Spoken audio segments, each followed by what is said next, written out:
اعوذ باللہ من الشیطان اللعین الرجیم بسم اللہ الرحمن الرحیم اولا یذکر الانسان ان خلقناه من قبل ولم یک شیئا اللہم صل علی محمد وآل محمد وعجل فرجہم۔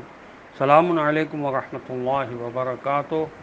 اللہ تبارک و تعالیٰ کا شکر ہے کہ سورہ مریم جو قرآن مجید کا 19 نمبر کا سورہ ہے، اس کی آیت نمبر 67 کی تلاوت کا شرف میں نے حاصل کیا، جس کا ترجمہ یہ ہے: کیا اس انسان کو یاد نہیں کہ ہم نے اسے پہلے اس وقت پیدا کیا جب وہ کچھ بھی نہ تھا۔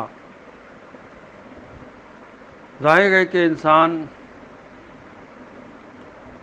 یہ سوچتا ہے کہ کیا میں دوبارہ خلق کیا جاؤں گا۔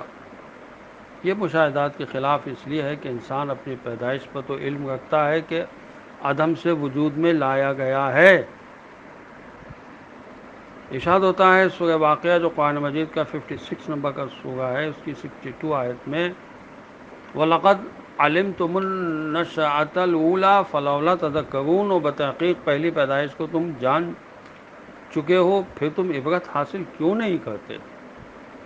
ایک عاقل انسان کے لیے قدرت الہی پر سوالیہ نشان لگانا تعجب خیز ہے۔ اگر وہ چیزوں کو نہیں سمجھتا ہے تو کوشش کرے کہ تحقیق کرے خاموشی کے ساتھ۔ اسی کے قابل تعریف ہے خاموشی۔ صحیح معنوں میں خاموشی اسے کہتے ہیں جس میں جواب دینے اور بولنے کی صلاحیت ہو اور پھر سکوت اختیار کیا جائے، ورنہ اسے عاجزی کہنا زیادہ مناسب ہوگا۔ وہ کیا خاموشی ہے جس میں عاجزی نہ ہو، جبکہ بیہودہ گوئی میں لغزشیں زیادہ ہوتی ہیں؟ ایسی خاموشی اختیار کرو جس میں عاجزی کا عنصر نہ ہو۔ حق بات کہنا عاجزی و خاموشی سے بہتر ہے۔ کلام دو بڑی خصلتوں کے درمیان ہے، ایک زیادہ بولنا اور دوسرا کم بولنا۔ زیادہ بولنا بدگوئی و بیہودگی اور کم بولنا عاجزی و رکاوٹ ہے۔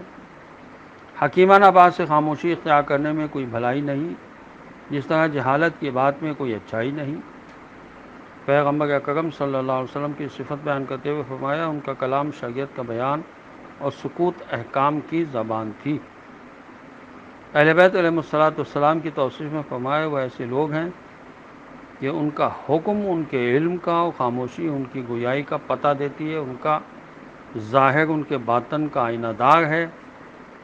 وہ نہ دین کی مخالفت کرتے ہیں اور نہ اس کے بارے میں باہم اختلاف رکھتے ہیں۔ دین ان کے سامنے ایک سچا گواہ ہے اور ایک ایسا بے زبان جو بول رہا ہے۔ اہل بیت علیہ السلام کی توصیف میں فرمایا وہ علم کے لیے باعث حیات اور جہالت کے لیے سبب مرگ ہیں۔ ان کا حلم ان کے علم کا، ان کا ظاہر ان کے باطن کا اور ان کی خاموشی ان کے کلام کی حکمتوں کا پتہ دیتی ہے۔ قرآن اچھائیوں کا حکم دینے والا، برائیوں سے روکنے والا، بظاہر خاموش اور بباطن گویا ہے۔ اگر ہم غور کریں تو ہمارے کانوں پر خدا کا یہ ڈالا ہوا پردہ ہے، اگرچہ آنکھوں سے نظر نہیں آتا، مگر غور و فکر کرنے سے اس کے آثار سمجھ میں آ سکتے ہیں۔ اس کا مطلب یہ نہیں ہے کہ حقیقتاً خدا نے منکرین حق کے کانوں پر پردے ڈال رکھے ہیں، بلکہ اس کا مطلب یہ ہے کہ جب منکرین حق اختیاراً حق کی طرف سے بے توجہی برتتے ہیں تو پھر خدا ان سے حق سننے، سمجھنے اور اس پر غور کرنے کی توفیقات چھین لیتا ہے۔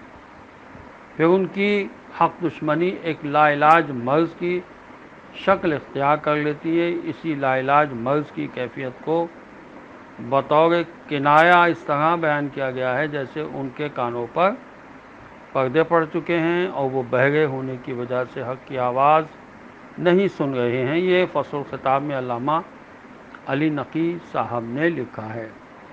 یہ جو آیت ہے کہ وَإِذَا قَرَأْتَ الْقُرْآنَ جَعَلْنَا بَيْنَكَ وَبَيْنَ الَّذِينَ لَا يُؤْمِنُونَ بِالْآخِرَةِ حِجَابًا مَسْتُورًا، سورہ بنی اسرائیل جو قرآن مجید کا 17 نمبر کا سورہ ہے، اس کی آیت 45 کا شان نزول یہ ہے کہ ابن عباس کہتے ہیں کہ سرداران قریش کبھی کبھی رسول اکرم صلی اللہ علیہ وسلم کے پاس آ کر ان کی باتیں سنتے اور بعد میں ایک دوسرے سے کہتے ہماری سمجھ میں نہیں آتا کہ محمد صلی اللہ علیہ وسلم کیا کہتے ہیں، ہمیں تو بس یہ نظر آتا ہے کہ ان کے لب ہل گئے ہیں اور بس۔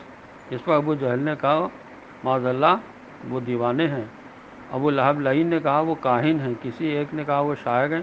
انہی باتوں کی وجہ سے یہ آیتیں اتری ہیں۔ تفسیر مجموع البیان، تفسیر کبیر اور تفسیر نمونہ میں لکھا ہے کہ یہ مطلب ہے کہ ان کے کانوں پر پردے پڑے ہیں کہ رسول اکرم صلی اللہ علیہ وسلم کی باتیں ان کے دماغ تک پہنچتی ہی نہیں ہیں۔ والسلام علیکم ورحمۃ اللہ وبرکاتہ۔